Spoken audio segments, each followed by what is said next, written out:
मुलींची छेड काढणाऱ्याला हातपाय तोडून पोलिसात दिलं पाहिजे असं अमित ठाकरे यांनी वक्तव्य केले।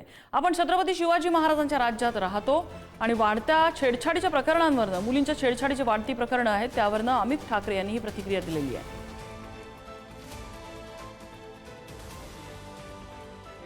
आता मुलींवर हात टाकण्याचे जे हे वाढले इन्सिडेंट त्यांचे हात पाय तोडून तुम्ही पोलिसांना दिलं पाहिजे। आपण जे छत्रपती शिवाजी महाराजांच्या आपण राज्यात राहतो त्या मुलांचे हात पाय तोडून आपण पोलिसांकडे दिले पाहिजे। तुम्ही शाळेत जर पाठवत असाल, महाविद्यालयात पाठवत असाल, आपली सत्ता नसेल तरी राजसाहेब सत्तेत आहेत।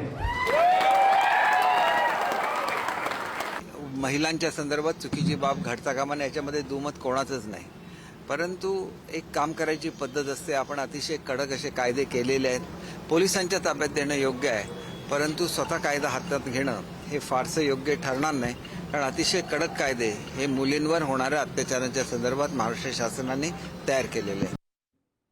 मराठी तरुणांच्या रोजगाराच्या मुद्द्यावरनं मनसे आक्रमक झाली आहे। रोजगाराच्या मुद्द्यावर मनसे नेते अमित ठाकरे यांनी भव्य मोर्चा काढणार असल्याचं सांगितलंय।